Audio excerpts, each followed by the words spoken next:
ఒక నెల రోజులు నాకు గడువు.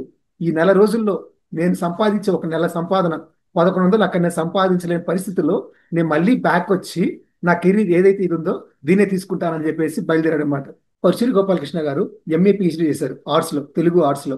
తెలుగు లెక్చరర్ గా అయితే స్టార్ట్ చేశారు అనమాట ఆయన కెరీర్ 1971 లో. సో 1971 నుంచి 1975 వరకు వెస్ట్ గోదావరి జిల్లాలో తెలుగు లెక్చరర్ గా పనిచేశారు.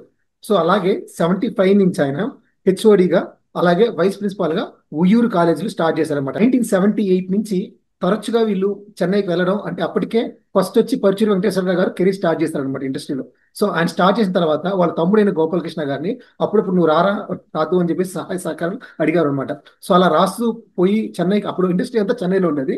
సో బేసిక్ గా ఈయన ఇక్కడ వెస్ట్ గోదావరిలో ఉండడం వల్ల అక్కడి నుంచి వెళ్తూ వస్తుండేవాడు అనమాట. సో వెళ్తూ వస్తున్నా కానీ ఎప్పుడు కానీ దాంట్లో ఆదాయం అయితే చూసేవారు కాదనమాట. దీనికి ముగ్గురు కూతుర్లు అనమాట.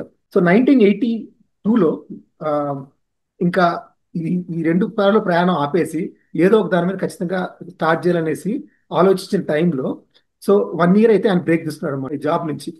1 ఇయర్ లీవ్ తీసుకున్నాడు. లీవ్ తీసుకుని ఆయన ఏమంటున్నాడంటే చెన్నైకి వెళ్ళి సినిమా ప్రయత్నాలు చేద్దాము, అలాగే తెలుగు లిటరేచర్ మీద పిహెచ్డి చేద్దాం. సో ఈ రెండు అయితే అనుకుని అయితే డిసిషన్ తీసుకున్నాం అనమాట. వాళ్ళ వైఫ్ వచ్చి ఆయన కజిన్ అనమాట, సొంతం అత్త వాళ్ళ కూతురే. సో ఆమె పెళ్లి చేసుకున్న తర్వాత ఇలాంటి డెసిషన్ ఎప్పుడైతే తీసుకున్నాడో అప్పుడు వాళ్ళ వైఫ్ అడిగిందంట, ఏమండి ఇప్పుడు మనకి, అప్పుడు ఆయన జీతం వచ్చి 1100 మంత్లీ. సో అప్పట్లో మంత్లీ 1100 అంటే పెద్ద విషయం. సో ఇది లేకపోతే వాళ్ళ కుటుంబం అనేది జరిగేదానికి వేరే సోర్స్ లేదనమాట. సో నెలకి ఇప్పుడు 1100 కాన్స్టెంట్ శాలరీ ఉంది, ఇప్పుడు దీన్ని వదిలేసి మీరు అక్కడికి వెళ్ళిపోతే మన పరిస్థితి ఏమైపోతుంది అని అడిగారు అనమాట. సో అడిగినప్పుడు ఆయన ఆలోచనలో పడిపోయారు అనమాట. అవును కదా, మనం ఎంతసేపు మన ప్యాషన్ కెరీర్ అని మాట్లాడుతున్నాం, బట్ మన ఫ్యామిలీ ఉంది, దీన్ని ఏం చేసుకోవాలనేది. సో ఆయన యాక్చువల్గా October 21 నుంచి లీవ్లు వచ్చాయన్నమాట. సో ఆయన ప్లాన్ ప్రకారం November 1 ట్రావెల్ చేయాలి, November 1 చెన్నైకి వెళ్ళాలి, November 1 నుంచి 1 ఇయర్ ఎక్కడ ఉండాలన్నమాట.